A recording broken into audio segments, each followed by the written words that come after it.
Space में हम इस धरती तक सीमित नहीं है। हम वो पहली संस्कृति हैं जिसने तारों की भाषा दुनिया को सिखाई, जिसने नक्षत्रों को संज्ञा दी, जिसने आकाश से गंगा निकाली और जिसने सागर पर सेतु बनाया। मैं तो यह भी पूछना चाहता हूं मेरे भाई, जिन लोगों को लगता हो कि यह कल्पना है, वैसे तो वो आपके अज्ञान के कारण कल्पना लगती, जैसे बहुत सी चीजें विज्ञान की आज से 100-150 साल पहले कल्पना लगती थी, पर उनसे पूछ लो कि भाई ऐसी कल्पना भी तुम क्यों नहीं कर पाए। उसके लिए भी तो इतनी विराट दृष्टि चाहिए कि आप आकाश गंगा तक सोच सकें। तो इससे आप समझिए कि स्पेस में हमारा विस्तार कहां तक था। अब टाइम पे आइए, अभी 2 महीने पहले हम लोगों ने अपना नववर्ष मनाया, तो अभी क्या चल रहा है, ईस्वी संवत 2021। तो किसी का 2021 चल रहा है, किसी का 1400 से चल रहा है। हमारा वैसे टेक्निकली ही सबसे पुराना है 2071, उससे पहले 5100 से अधिक युधिष्ठिर संवत, और हमारा सबसे पुराना संवत क्या है, ब्रह्म संवत, जो 1,97,40,28,000 कुछ 100, मुझे एग्जैक्ट फिगर नहीं याद है, वहां तक 1.97 बिलियन ईयर्स। बाकी दुनिया में कोई भी सभ्यता 1000 से ऊपर नहीं जा पाई। किसी संस्कृति में कहा गया 14,000 साल पहले दुनिया बनी, किसी ने कहा 7,000 साल पहले दुनिया बनी, किसी ने कहा 30,000 साल पहले दुनिया बनी। कोई 1 लाख तक भी नहीं पहुंचा और हम 1.97 बिलियन तक पहुंचे। और इसकी प्रामाणिकता क्या है, इसकी वैज्ञानिकता क्या है, इसका प्रमाण देता है दुनिया का सबसे बड़ा कॉस्मोलॉजिस्ट कार्ल सेगन। और ये कार्ल सेगन कोई छोटा मोटा आदमी नहीं था। आप में से जो लोग विज्ञान में रुचि रखते होंगे उनको पता होगा कि first man made object which has gone beyond solar system, सौर मंडल के परे जाने वाला पहला मानव निर्मित उपग्रह वॉयेजर है, जो 1978 में छोड़ा गया था।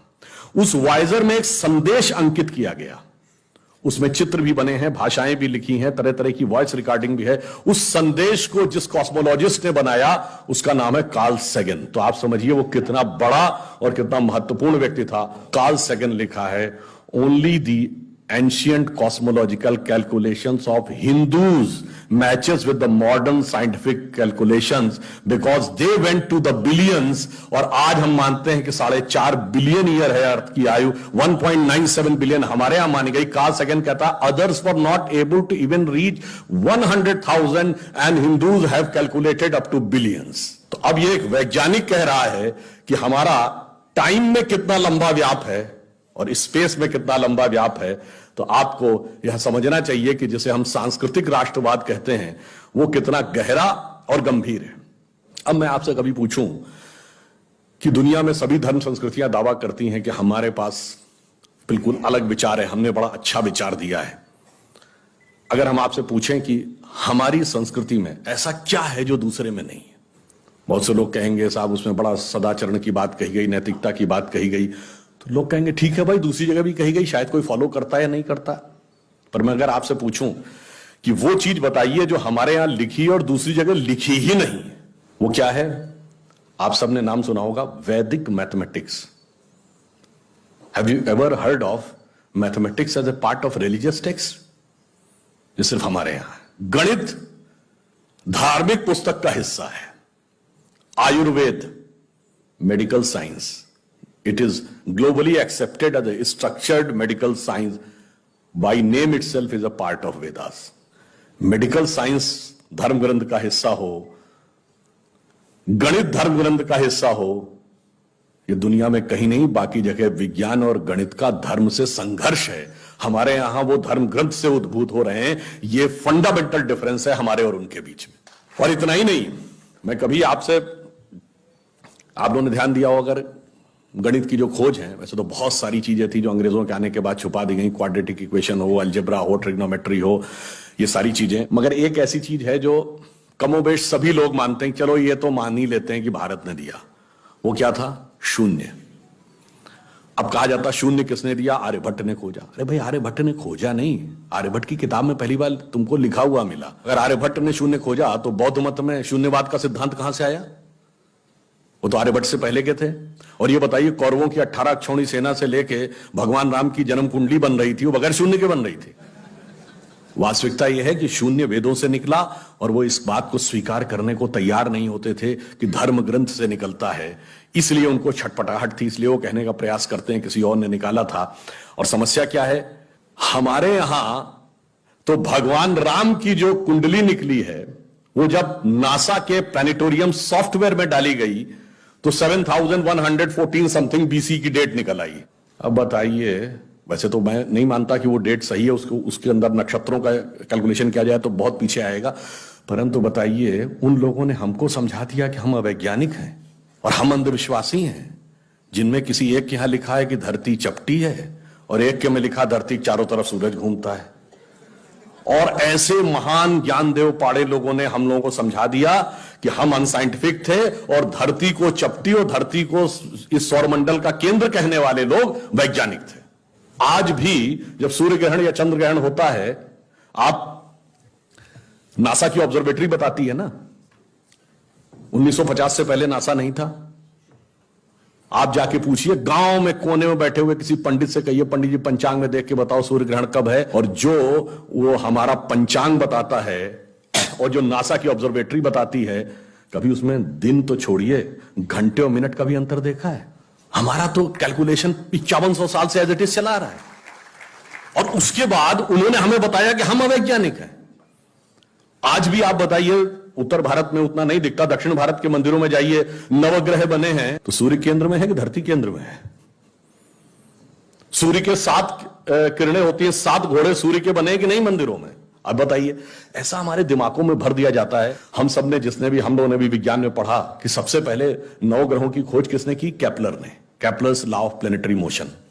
हम सब ने, जिसने फिजिक्स पढ़ी होगी 10वीं 11वीं 12वीं में, कभी न कभी Kepler's law of planetary motion पढ़े होंगे कि केपलर ने सबसे पहले बताया कि 9 ग्रह होते हैं।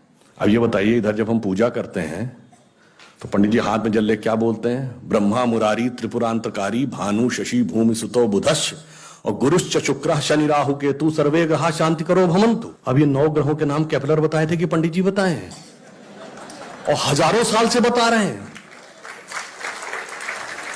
और उसमें मजे की बात यह है कि मंगल के लिए भूमि सुत यानी भूमि का बेटा, धरती का बेटा शब्द है। या अब जाके साइंस ने यह कन्फर्म किया है कुछ समय पहले कि एक थ्योरी है कि कभी एक जमाने में बहुत बड़ा एस्टेरॉयड टकराया था कि धरती से, और धरती का एक टुकड़ा अलग हो गया था, वही टुकड़ा बाद में मंगल बन गया, और भूमि सुत हमारे यहां लिखा हुआ, मंगल के पर्यायवाची में भूमि नंदन भूमि सुत जैसे शब्द हैं। अब आप देखिए क्या वैज्ञानिकता है और कैसे उसको इसमें सम्मिलित किया गया। मैंने क्यों बताया, हमारे यहां विज्ञान और धर्म इस कदर एक मत है कि ये उनकी बुद्धि परप्लेक्स हो जाती है कि कैसे हो सकता है। अब मैं शून्य पे आता हूं, हमने शून्य खोजा, मगर महत्वपूर्ण बात है हमने शून्य क्यों खोजा, हम शून्य खोजने में सफल क्यों हुए और वो क्यों नहीं सफल हो पाए। बड़ी बड़ी दुनिया की civilisation, Chinese civilisation, Mesopotamian, Babylonian, Egypt की सिविलाइजेशन, ग्रीस की civilisation, Roman empire, Turkish empire, Inca, Maya, Aztec, कोई जीरो नहीं खोज पाया। उसका कारण यह है कि जो भी विज्ञान के विद्यार्थी हैं वो शून्य का महत्व समझते हैं। किसी संख्या को आप जितने से डिवाइड करते हैं, x डिवाइडेड बाई n, उसका रिजल्टेंट होता है। जैसे आप n की वैल्यू कम करते चले जाते हैं, रिजल्टेंट बढ़ता जाता है। यानी किसी संख्या को x बटे 20 से x बटे 10 का मान ज्यादा होगा, x बटे 5 उससे ज्यादा होगा, x बटे 4, 3, 2, और जब x डिवाइडेड बाई 1 होगा तो क्या होगा? x हो जाएगा। इसका मीनिंग जानते क्या है? अब मैं आपको बताता हूं ये किस ढंग से हमारे व्यवहारिक जीवन और चेतना का हिस्सा था। आप लोग कभी ये सोचिए कि आपको जीवन में क्या अच्छा लगता है और अच्छा लगना क्या है। मैं बिल्कुल साइंटिफिक एक्सप्लेनेशन की बात कर रहा हूं। Happiness is considered to be an energized state of mind. जब आप खुश होते हैं तो आप ऊर्जा महसूस करते हैं अपने मन में, मस्तिष्क में। अब आपने माना मुझे अमुक गाड़ी से घूमना अच्छा लगता है, अमुक कपड़ा पहनना अच्छा लगता है, अमुक चीज खाना अच्छा लगता है, फला मोबाइल मिल जाए अच्छा, फला जगह घूमने को मिल जाए, से 20 थिंग्स। तो your energised state of mind is associated with 20 things. वो इंटेंगल्ड हो गई है 20 जगह। अब आप अपने मन में सुख के लिए उन 20 वस्तुओं पे आश्रित हैं, तो x डिवाइडेड बाई 20 है। अब मान लीजिए आपने आत्म संयम किया और 5 चीजों से अपना मन हटा लिया, तो x डिवाइडेड बाई 15 हो गया। नेट रिजल्टेंट बढ़ गया। क्यों? वो ऊर्जा जो उन 5 पदार्थों के साथ संलिप्त थी वो आपने बचा ली, तो वो आपके अंदर रह गई, तो by law of conservation of energy आपका एनर्जी लेवल बढ़ गया। जब आप x/10 पे आ गए, एनर्जी लेवल और बढ़ गया, और संयम किया, 5 चीजों पे आ गए, एनर्जी लेवल और बढ़ गया। अब इसके आगे की यात्रा, जो 5 चीजें हैं, उसके आगे की यात्रा, x/5 के ऊपर की यात्रा थोड़ी कठिन, चुनौतीपूर्ण है। यह सिर्फ सन्यासी कर पाते हैं। 5 चीजें क्या हैं? भोजन, वस्त्र, आवास, श्वास और ईगो, अस्तित्व। तो सबसे पहले क्या छोड़ते हैं? आवास। कहते हैं ना कि करतल भिक्षा तरतल वास। अब सन्यासी का कोई घर नहीं होता, तो x/4 हो गया, independent of house, no need. फिर क्या आता है? वस्त्र छोड़ते हैं, नागा साधु या दिगंबर जैन। अब चेतना उस अवस्था तक पहुंच गई जहां दिशा ही आपको अपना वस्त्र नजर आने लगती है, x/3 हो गया। अब भोजन, अब कॉन्शियसनेस उस लेवल पे पहुंचती है जहां पर उसको ऊर्जा लेने के लिए पदार्थ की जरूरत नहीं है, वो सीधे कॉस्मिक एंगल से एनर्जी ले सकती है। जैसे आपने सुना होगा, बहुत से ऐसे महात्मा होते हैं महीनों महीनों तक नहीं खाते। वो एक स्टेज आती है जब आप उस अवस्था में पहुंच जाते हैं कि आप सीधे कॉस्मिक एनर्जी को ग्रहण करने की स्थिति में आ जाते हैं, आपको मटेरियल एनर्जी की जरूरत नहीं। तो x/2 हो गया। अब है श्वास एंड योर एग्जिस्टेंस। जब तक मेरी सांस चल रही है तब तक मैं हूं, पर जिस क्षण आप श्वास को भी नियंत्रण करने की क्षमता प्राप्त कर लेते हैं, your consciousness become independent of your breathing. मैं चाहूंगा तो मेरी सांस चलेगी, जब नहीं चाहूंगा तो सांस नहीं चलेगी, फिर चाहूंगा तो सांस चलने लगेगी। यह अवस्था होती है समाधि की अवस्था। तो आप x/1, तो x/1 is equal to x। अब आपने आत्म स्वरूप का साक्षात्कार कर लिया, परंतु एक चीज रह गई, मेरा एग्जिस्टेंस, मैं एक एंटिटी हूं, मैं एक व्यक्ति हूं, मैं एक पुरुष हूं, मेरा नाम है, वो तो है ना। जिस क्षण आप अपने कॉन्शियसनेस को अपने एग्जिस्टेंस से इंडिपेंडेंट कर लेते हैं, तो n की वैल्यू क्या हो गई? 0। तो x/0 is equal to infinity. तो अनंत की यात्रा शून्य से होकर जाती है, और हम अनंत खोज रहे थे, इसलिए हम शून्य को खोजने में सफल हुए। यह मूल कारण है कि हम भारतीय शून्य को क्यों खोज पाए।